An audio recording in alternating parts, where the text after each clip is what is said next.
Hello Aqua customers, I'm Dreyer from the Water Quality Department at Aqua, and I'm going to show you how to collect water samples to comply with the US EPA's lead and copper rule.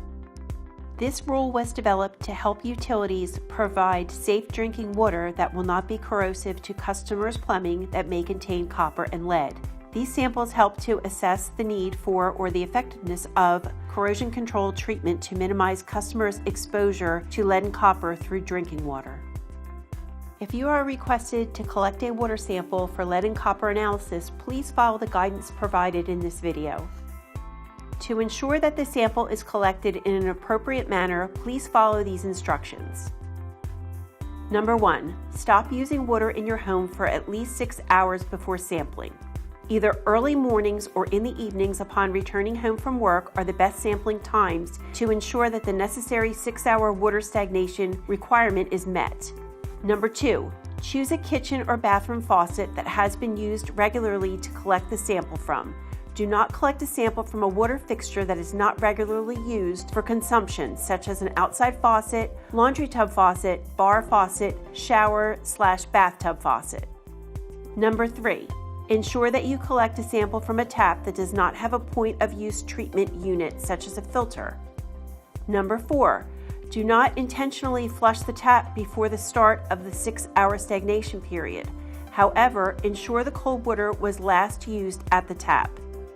Number 5, please call us before sampling if you have a whole home water filter or if you have had recent plumbing work completed. To collect the sample, please follow these instructions. Number 1, leave the aerator in place for sampling. Number 2, use a cold water faucet. Number 3, place the open wide mouth sample bottle below the faucet and open the cold water tap as you would do to fill a glass of water. And fill the sample bottle to the line marked 1,000 milliliters.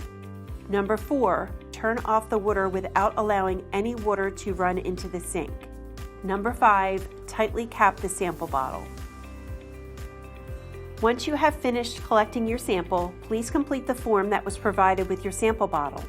Note the following information on the attached form: sample location, kitchen or bathroom, is the faucet used regularly, was the last water used at the faucet cold water, was a filter or treatment unit in operation at the faucet being sampled, do you have a whole house filter or treatment unit, if any plumbing repairs or replacements had been done in the home in the last 3 years, please describe. Remember, if you answer yes to any of the questions regarding water filtration or plumbing changes, please call Aqua at the phone number provided at the bottom of the form.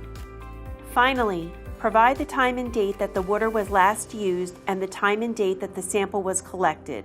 Please circle AM or PM. Please sign, date, and provide your printed name and phone number on your form so that we may contact you if we have any questions. Also, please provide your mailing address if different from your sample location address. This will allow us to provide you the analytical results for lead and copper. After you have collected the sample and completed the form, please review the label on the sample bottle to ensure that the information is correct, check that the form has been fully completed, place the bottle and the form in the provided bag or container. Place the sample kit outside your front door as early as possible on the pickup date. You will receive your results within 30 days. However, if excessive lead and/or copper levels are found, immediate notification will be provided, usually 1 to 2 working days after Aqua learns of the tap monitoring results. Thank you for your assistance in this important program. If you have any questions, please contact Aqua at the phone number provided at the bottom of the form. Thank you and have a great day.